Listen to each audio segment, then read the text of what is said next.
Welcome to doctor மைத்லிஸ் music therapy channel. இன்றைய பதிவில் how to speak politely, tips to how speak politely, இனிமையாக பேசுவது எங்கனம் என்ற தலைப்பில் சில செய்திகளை நம்ம பகிர்ந்துக்கலாம். முதலில் எந்த இனிமையாக பேசுவதாக இருந்தாலும் சாதாரணமாக ஜஸ்ட் கான்வர்சேஷன் அப்படின்னு சொன்னாலும் அந்த கான்வர்சேஷனில் எப்பொழுதுமே கூர்ந்து கவனிக்க வேண்டும். கவனமாக சொல்கின்ற செய்திகளை என்ன எடுத்துக்கொள்ள வேண்டும், உள்வாங்கிக் கொள்ள வேண்டும், புரிஞ்சுக்கணும். அதுக்கப்புறம் பர்செப்ஷன் கிளியராக இருந்தால், காக்னிட்டிவ் எபிலிட்டிஸில் கிளியரான அளவுக்கு தெளிவாக நம்ம விஷயங்களை புரிஞ்சுக்கிட்டா சொல்லக்கூடிய செய்திகளை நம்ம தெளிவாக சொல்ல முடியும். தெளிவாக சொல்லணும், பொலைட்டாக பேசணும் அப்படின்னு சொன்னால் சில நேரத்தில் இது எடுத்து எங்கே வைக்கணும் அப்படின்னு கேட்கறது காட்டலாம், இங்கே வச்சா சரியில்லையா அப்படின்னு சில பிள்ளைங்க கேட்பாங்க. அது மாதிரி இல்லை.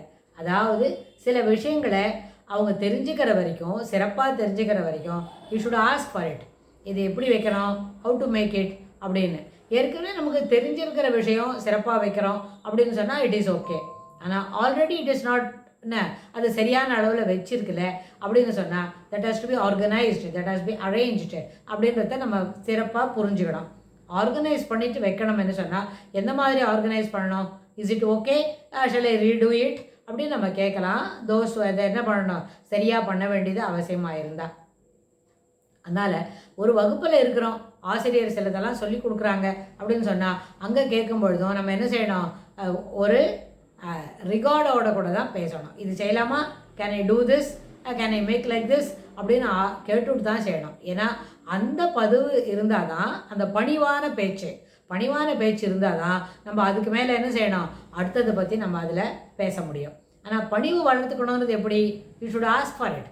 முதல்ல அந்த என்ன செய்யணுமோ அதுக்கு தொடர்புடைய செய்திகளை நம்ம கேட்டு தெரிஞ்சுக்கணும். அப்போது ஆசிரியர் பாடம் சொல்லும்பொழுது முதல்ல கூர்ந்து கவனிக்கணும். கவனிச்சுட்டு அதில் என்ன சொல்கிறாங்களோ அதை எழுதிக்கணும் அப்படின்னு சொன்னால் அந்த அடிப்படையில் ஆட்டோமேட்டிக்காக அடுத்தது என்ன செய்யணும், நெக்ஸ்ட் ஸ்டெப்பு பணிவாக அந்த சந்தேகங்களை கேட்டு தெரிந்து கொள்ள வேண்டும். ஆனால் இன்றைக்கி ப்ரெசன்டேஜ் சினாரியோவில் அந்த பணிவுன்ற வார்த்தை இல்லை. எல்லாமே ஒரு என்ன இருக்குது, ஒரு கமாண்டிங்கில் தான் இருக்குது. ஆனால் கமாண்டிங்கில் இருந்தால் சில நேரத்தில் சொல்லி கொடுக்குறவங்களுக்கு அது போதுமான அளவுக்கு இருக்காது. ஏதோ சொல்லி தருவாங்க, அதில் நமக்கும் ஒரு ஈடுபாடு இல்லை, சொல்லி கொடுக்குறவங்களுக்கும் ஈடுபாடு இல்லை, கற்றுக்கொள்வர்களுக்கும் ஈடுபாடு குறைவானதாகவே இருக்கிறது. அப்படி இருக்கும்பொழுது முழு ஈடுபாடோட படித்தாதான் பாடங்கள் முழுமையாக மனதில் பதியும். முழு ஈடுபாடு குறைபாடாக இருக்குது, ஈடுபாடு குறைவுள்ளதாக இருக்குது, ஈடுபாடில் ஒரு ஃபுல் இன்வால்மெண்ட் இல்லை அப்படின்னு சொன்னால் அப்போ எப்படி இருக்கும், பாடங்கள் தெளிவாக புரிந்து கொள்வதற்கு வாய்ப்புகள் குறைவாக தான் இருக்கும். அப்போது அந்த மாதிரி குறைவாக இருக்கிற வாய்ப்புகளில் மேலே என்ன செய்ய முடியும், நம்மளால் தெளிவாக பேச முடியாது, தெளிவாக எழுத முடியாது. பொலைட்டாக இனிமையாக பேச வேண்டும். அதாவது எப்பொழுதும் ஸ்பீக் பாசிட்டிவ். இதை பற்றி கூட நம்ம சில பதிவுகளுக்கு முன்னாடி சொல்லியிருக்கோம். Speak positive always. இது என்னால் முடியாது, இதெல்லாம் நான் வாங்கி தர மாட்டேன், இது செய்ய மாட்டேன் அப்படின்னு சொல்கிறது கேட்டாலும் இப்போ கொடுத்து விடுங்க, நான் இட் இஸ் 7 o'clock, நான் ஒரு 8:30க்கு வெளியில் போகிறேன், வரும்போது வாங்கிட்டு வந்து தரேன். நான் ஒரு 8:30க்கு வெளியில் போகிறேன், வரும்போது இதெல்லாம் செஞ்சு தரேன். நான் இப்போ கடைக்கு போகிறது இல்லை, இப்போ இல்லை, I will be going tomorrow, I shall bring all this things around 12 noon tomorrow அப்படின்னு எப்போ அந்த விஷயங்கள் முடியுமோ அதை பற்றி சொல்லணும். இதில் என்ன இருக்குது, இந்த ஸ்பீக் பொலைட்லி அப்படின்றது எங்கெல்லாம் இது பயனுள்ளதாக இருக்கும் அப்படின்றத அடுத்த பதிவில் பார்க்கலாம்.